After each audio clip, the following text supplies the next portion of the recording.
Next. Hi, Bade! Simulat, grabe ka naman. May boobs na pa. Ito lang. Sumasayaw si Isa o sumasayaw.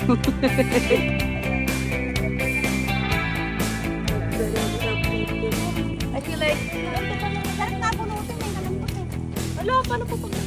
Okay lang, dire-diretso, malaki, maliit. At isang ipon lang, anak, huwag kalat-kalat. Para yung magkakatinda ko. Hindi na ginagawa. Nakibulot na siya. Ay. Kuha lang, hindi yung magpapakyut, hindi kasama yun sa kontrata. May ano tayo, iba't ibang klase ng pag-ubon. Sa Ate Badet ay demure. Demure siya. Very perfectionist. Hindi, nag-i-inventory count kasi. Binibilang niya. Kailangan transparent tayo sa inventory control department natin bago ilagay sa shipping department. Ito yung independent verification na ginagawa niya. Yes, kasi di ba kailangan Manual segregation of duties. Pati kami naman. Ito yung transaction authorization. Gano'n. Taga-ganyan. Tsaka kayo fraud control. Baka mayroong mga bulsa-bulsa dyan ng mga sibuyas. Yes, kasi may fraud triangle tayo tinatawag. May situational pressure, may opportunity, and may ethics. May lumalabas talaga ng Kaya eh. At saka ang lakas ng kapit nung plant doon sa sibuyas. QC natin siya, quality control. Yeah. Ate Badet, wag kang ganun kasi kailangan mayroong segregation of duty. Ikaw na yung nagbunot, ikaw pa yung quality control. Sinacheck niya kasi.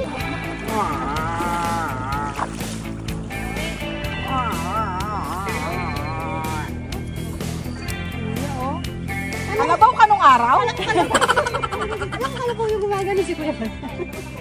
Hello po kayo. Hello. Hi.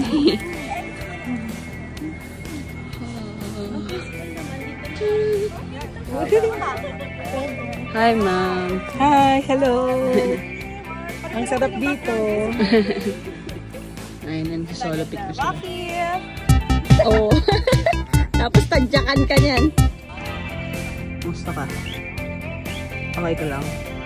Are you okay? Hi. Hi!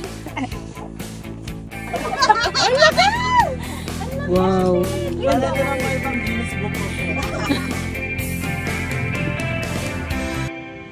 This is sibuyas.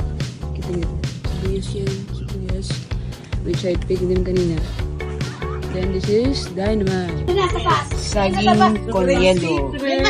Saging konyema pala. Isa. Pagkatig niya. Nandiyan lang ha. Hi! Next. Hi! Andito yung ano. Ano yan? Banana konyema. O, si Naomi. Hi! Hi ka daw dito, Naomi. Ano yan? Mais ba yan? Hello. Ay, arte naman ang sa tayo.